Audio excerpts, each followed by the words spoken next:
The laundry on the creek ford stones told the story. 4 baskets, belonging to 4 different households, held linen that had been washed in the freezing water and hung to dry inside their cabins overnight. It was stiff as pine planking.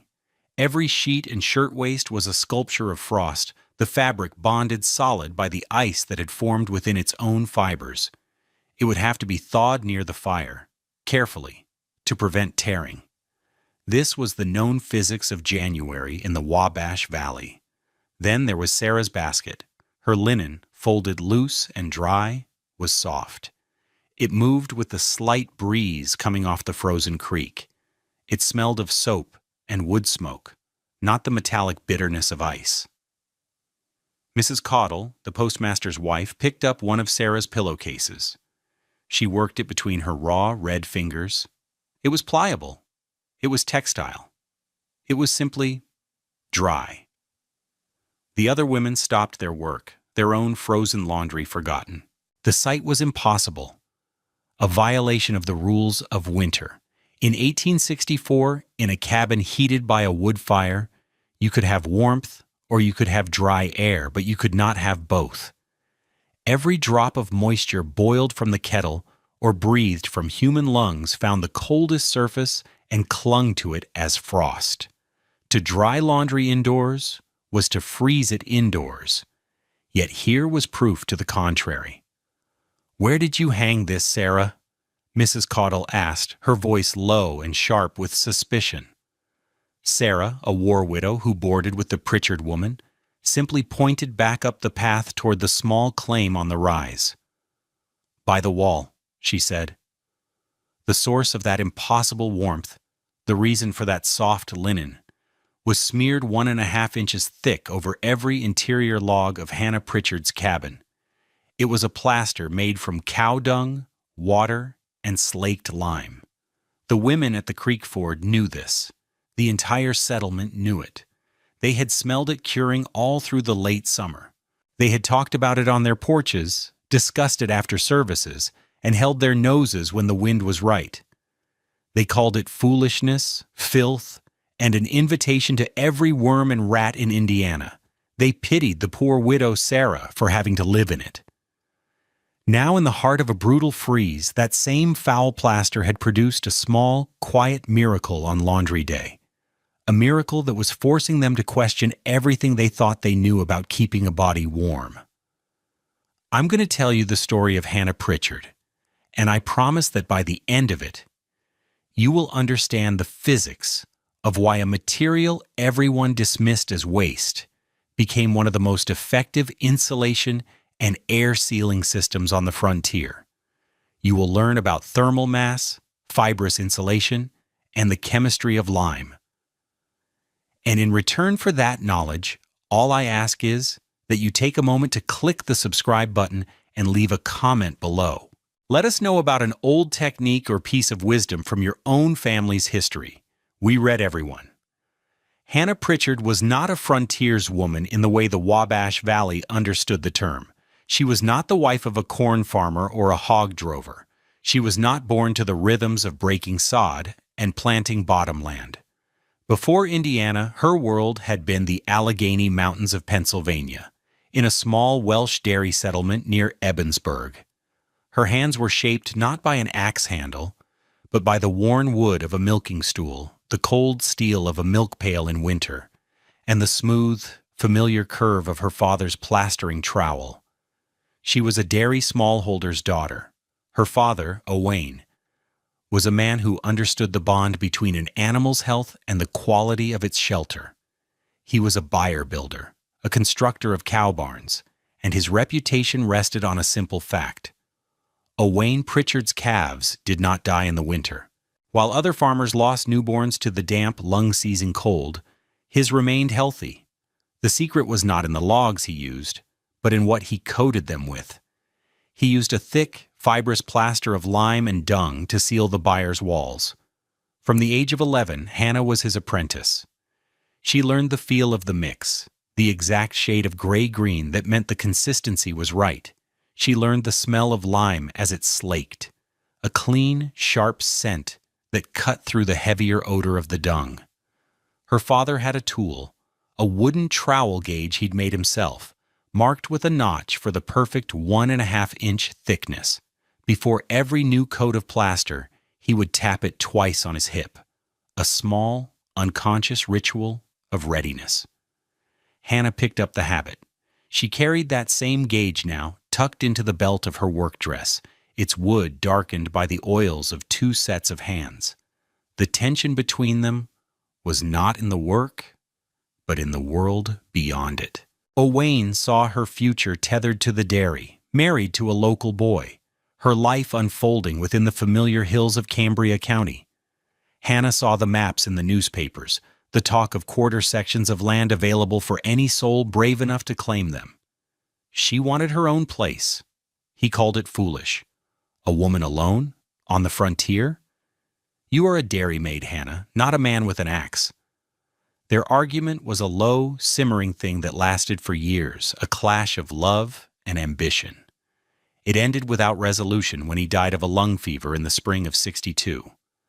After burying him, Hannah sold her small inheritance of 2 milk cows, packed his batch notes in oilcloth and his trowel gauge in her bag, and went west. She arrived in the Wabash Valley with enough money for a claim and the logs for a 1-room cabin with a sleeping loft. The community, a tight-knit settlement of 38 Hoosier Methodist households, watched her with a mixture of curiosity and deep-seated skepticism. A single woman on her own claim was an anomaly. When she took in Sarah, the young widow of a man lost at Chickamauga, the anomaly became a permanent topic of conversation. The 2 women, with no man on the place, were a puzzle the settlement could not solve, and so they mostly talked about it among themselves, their judgment hardening with every telling. The cabin Hannah built was standard, sturdy, and indistinguishable from any other. It was what she planned to do to the inside of it that would set her truly and completely apart. Their first winter, from 1863 to '64, was a lesson in conventional failure. The cabin, built of green pine logs, began to shrink as it dried. Tiny gaps, called checks, opened up along the grain of the wood. The daubing of mud and moss they'd packed between the logs was a good start, but it did nothing for the wood itself. The wind, sweeping across the flat river-bottom land, found every one of those new fissures. It was a quiet, insidious cold. There was no single, roaring draft. Instead, the air itself in the cabin seemed to be in constant, subtle motion. On a windy day, the simple calico curtain Hannah had hung over the single window would lift gently at its corner, moved by a breath of air that seemed to come from the solid wall itself. Every nailhead driven into the logs became a point of thermal transfer, gathering the cold and displaying it as a perfect white bead of interior frost. Sarah, sleeping in the loft, took to wearing her heavy wool coat to bed. The cold radiating from the roof and walls was too much for her thin quilt. They fed the small iron stove constantly. Survival was measured in wood. They burned through a cord, a stack of wood 4 feet high, 4 feet wide, and 8 feet long, every 10 days. Hannah would watch the woodpile shrink with a growing sense of dread, the stack diminishing far faster than the calendar pages turned. It was an unwinnable race against the season. She saw the same struggle in every other household. Smoke plumed constantly from every chimney. The sound of axes splitting wood was a daily percussion across the valley. Men complained at the post office about the endless work of feeding the stove. Women traded remedies for chilblains and coughs. They were all living the same reality. A log cabin was a sieve. It could hold back the snow, but it could not hold the heat. They fought the winter by burning more and more of it, turning acres of forest into fleeting warmth. Hannah knew this was a fool's bargain. She had her father's notes, she had his gauge, and she had the memory of warm, healthy calves sleeping soundly in a Pennsylvania byre. In the late summer of 1864, as the corn began to dry on the stalk, Hannah began her work. She traded a neighbor for 3 wagon loads of fresh manure from his cattle pen. The neighbor, a farmer named Silas Croft, shook his head as he helped her unload it. "Whatever you're planning, Hannah, that's a powerful stink to be bringing so close to home." She just nodded and handed him the agreed-upon price.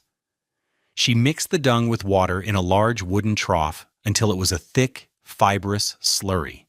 Then she added the slaked lime she'd purchased in town. The smell was earthy and overwhelming. It clung to her clothes and hair. News of her project traveled faster than the scent. The opposition was diffuse, a chorus of voices from different corners of the settlement. Mrs. Caudle was the first.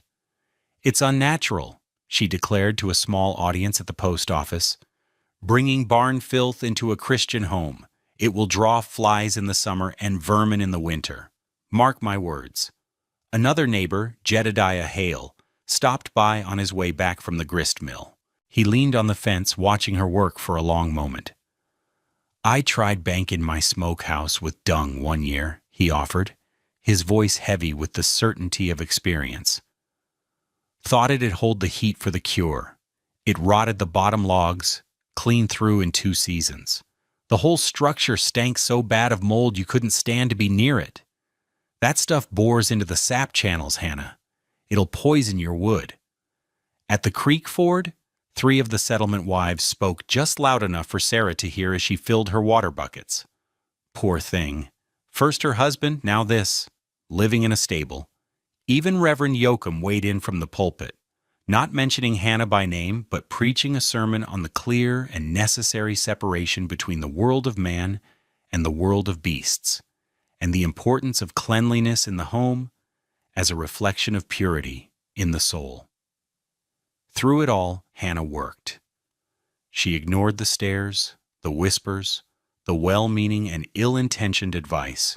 Her focus was on the mix, on the memory in her hands. Sarah was her only partner, her quiet presence a bulwark against the town's disapproval. She helped haul the water and turn the mixture, her face set with a grim loyalty. Then came the moment. The interior walls were bare, the logs showing their age, the checks like fine lines on an old face. Hannah took a deep breath, the familiar scent of the mixture filling her lungs. She reached for her father's trowel gauge, its wooden handle smooth against her palm. She tapped it twice on her hip. A small sound, barely audible, a ritual of connection, a prayer to a memory. She knelt, dipped the trowel into the bucket Sarah was holding steady, and laid the first stroke. It went on smooth and thick, the dark, fibrous plaster filling the space between 2 logs, covering the wood in a seamless coat. As she worked, a buggy slowed on the road that ran past her claim. It was the schoolmistress, Miss Albright. She did not stop. She simply slowed her horse to a walk, her gaze fixed on the open cabin door, on the woman inside methodically smearing cattle dung over her walls. Then, with a small shake of her head, she flicked the reins and drove on. The judgment was silent, but absolute. Hannah kept working. What the schoolmistress and the rest of the Wabash Valley saw was filth. What they failed to see was a sophisticated 2-part thermal system. Hannah wasn't just coating her walls. She was fundamentally changing how they interacted with heat and air. The genius of her father's method lay in its dual function, addressing the 2 great enemies of a warm cabin: air leakage and heat conduction. The first function was air sealing. A log wall is not a solid barrier. As the wood cures, it shrinks and splits, creating dozens, even hundreds, of tiny cracks and checks. In a standard cabin, these fissures act as channels for cold air to infiltrate the structure. It's not a draft you can easily find and plug. It's a slow, persistent bleed of energy. The dung and lime plaster addressed this perfectly. The mixture, with its high content of undigested cellulose fibers from the cattle's diet of grass and hay, acted as a fibrous mat. When Hannah troweled it onto the walls with firm pressure, she was forcing this fibrous slurry deep into every last check and crevice. It was more effective than chinking because it was monolithic, a single, continuous membrane covering the entire interior surface. Weighing approximately 80 pounds per cubic foot, the dense plaster formed an airtight barrier that wine simply could not penetrate. The gentle lifting of the curtain she had witnessed the winter before was a problem that now ceased to exist. The second function was insulation. This is where the dung itself was critical. Those same cellulose fibers that sealed the cracks also created millions of microscopic air pockets within the plaster as it dried. This is the fundamental principle of all insulation: trapping still air. A single solid material, like a log, conducts heat. Heat from the stove warms the inside of the log, and that energy naturally travels through the solid wood to the colder outside surface, where it is lost to the winter air. But the tiny pockets of air trapped in the fibrous plaster were poor conductors. They dramatically slowed the rate at which heat could escape through the walls. The 1.5-inch layer of plaster added a significant R value, a measure of thermal resistance, to the entire wall assembly. Hannah had effectively wrapped the inside of her home in a thick, insulating blanket. Finally, there was the matter of the stench and the fear of rot, the objections raised by her neighbors. This is where the lime was the silent hero. The neighbors saw dung, but the mixture was nearly half lime. Slaked lime, or calcium hydroxide, is highly alkaline, with a pH of around 12.4. This caustic environment is hostile to bacteria, mold, and insects. As the plaster cured over 6 weeks, the lime neutralized the volatile organic compounds in the dung that cause odor. The initial barnyard smell slowly faded, replaced by a clean, earthy scent like a damp cellar or a freshly tilled garden. The high pH also acted as a powerful wood preservative, preventing the mold and rot that Jedediah Hale had warned of. His dung-banked smokehouse had failed because it was just dung, organic, wet, and acidic. Hannah's plaster was a chemical system, a stable, breathable, and protective layer. She hadn't brought the barn into her house. She had brought the science of the buyer. That winter, the Ohio Valley fell into the grip of a legendary ice storm. It began not with snow, but with a cold, relentless rain falling from a slate-gray sky. The temperature hovered just at the freezing point, and every drop that fell froze on contact. For 6 days, the world was coated in a thickening crystal shell. Tree branches sagged and then cracked under the impossible weight, the sound echoing like rifle shots across the valley. Fences disappeared, becoming solid ramparts of ice. The roads became impassable rivers of glass. After the rain finally stopped, the temperature plummeted. The sky cleared, and the mercury dropped to 14 degrees below zero. The valley, beautiful and treacherous, was locked in a state of suspended animation. For the settlers, it was a siege. The immediate danger was not starvation, but the cold. The ice-coated wood was nearly impossible to split, and what could be burned was consumed at an astonishing rate. The battle against the cold became desperate. Inside their cabins, families huddled close to their stoves, feeding them constantly. Yet the chill was inescapable. The walls radiated a deep, penetrating cold that no fire seemed able to defeat. Inside Hannah and Sarah's cabin, the world was different. The silence was the first thing one would notice. There was no wind whistling through invisible cracks. The iron stove glowed with a steady, moderate heat.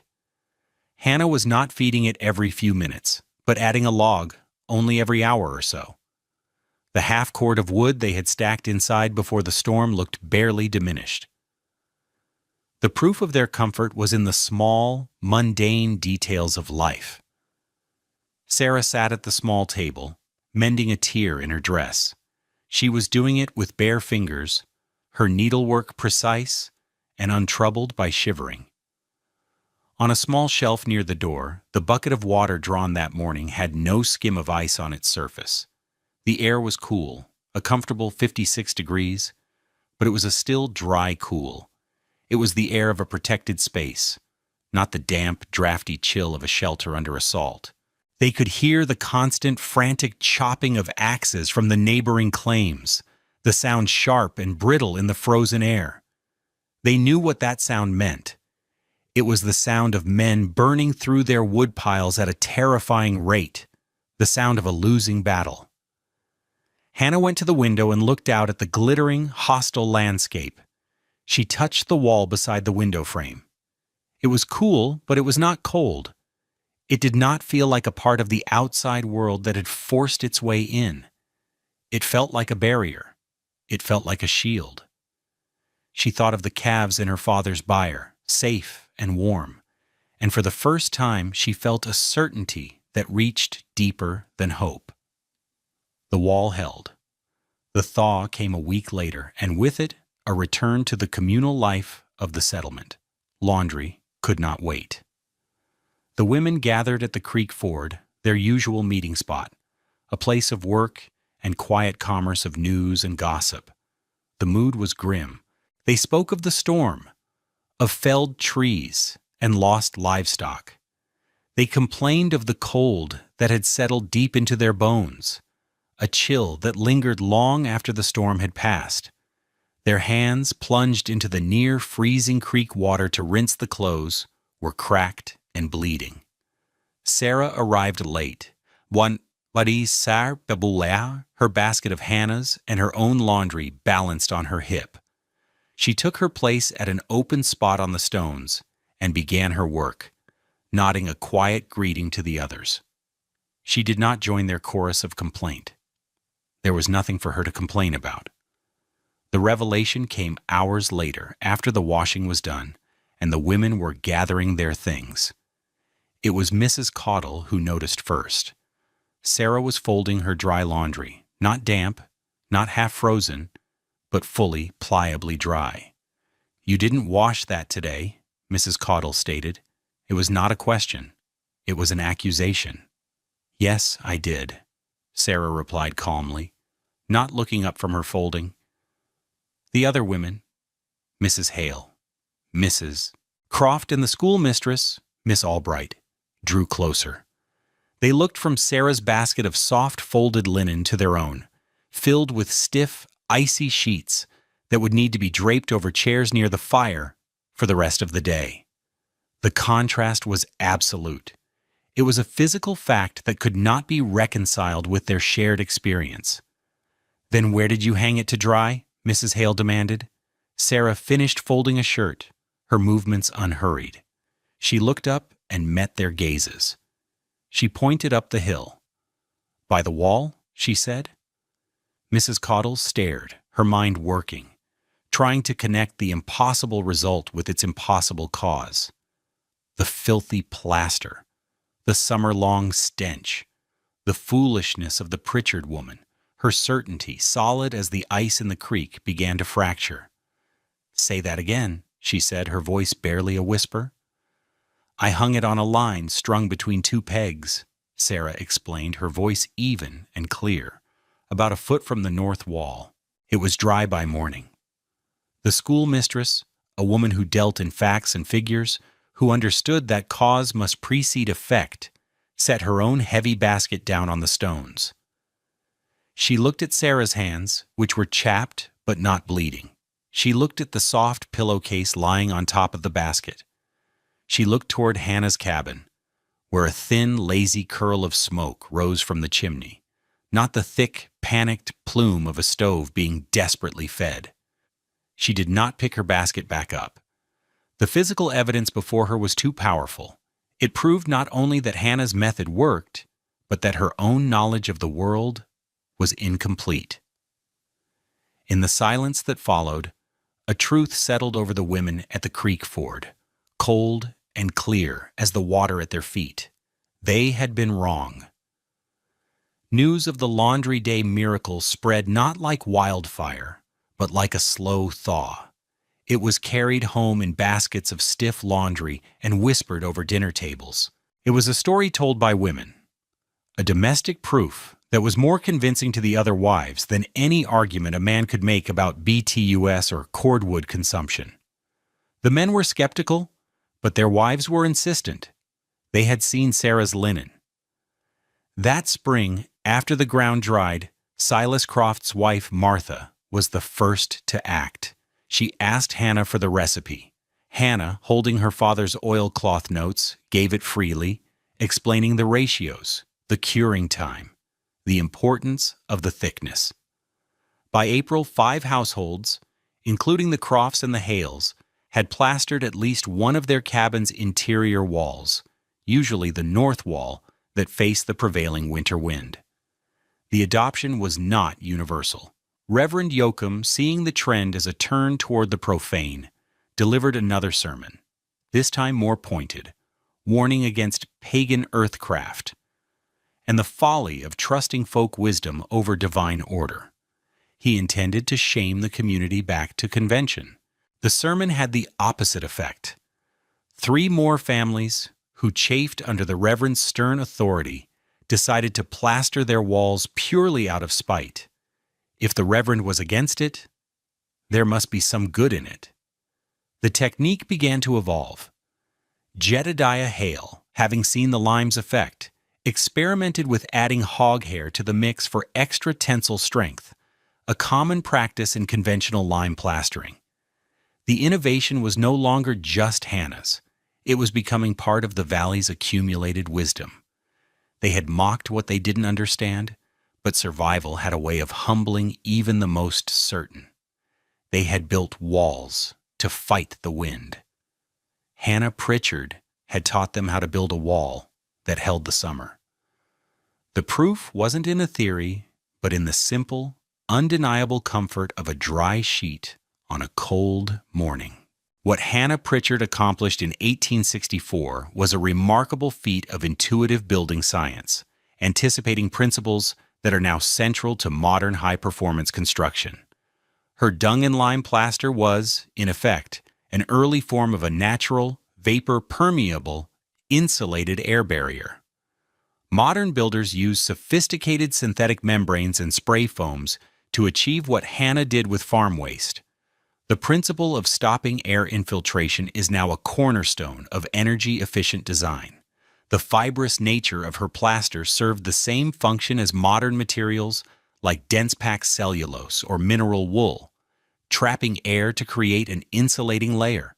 Today we talk about the importance of thermal mass, and her thick 80-pound per cubic foot plaster was exactly that.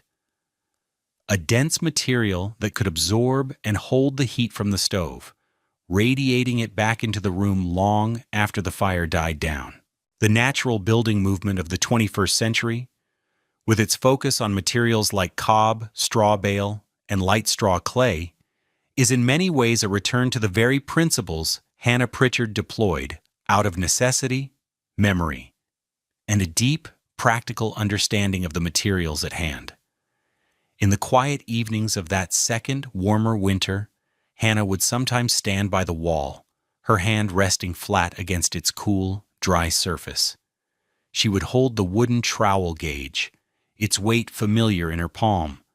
The central tension of her life had been an unresolved argument with her father, a man she loved, and whose approval she had sought even in defying him. He had called her foolish for wanting to make her own way, for believing she could survive alone on a piece of land that demanded the strength of a man. She had never won that argument with words. He had died before she could prove him wrong. But standing there, in the quiet, steady warmth of her cabin, she understood that the argument was finally over. She hadn't needed to shout. She hadn't needed to persuade. She had simply done the work he taught her, applying his own hard-won knowledge in a way he never imagined. The proof of her wisdom was not in anything she said, but in the very air she breathed. A daughter finished the argument by letting the wall speak for the man who would not.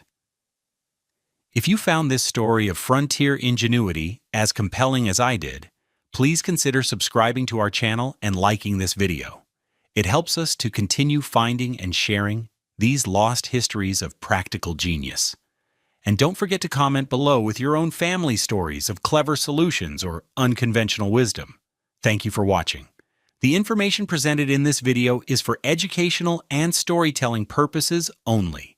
The characters, names, and specific events depicted are fictional, though the techniques and principles are based on real historical practices. The application of any building technique, historical or modern, should be done in accordance with current building codes, safety guidelines, and regulations. This content does not constitute professional, technical, or legal advice.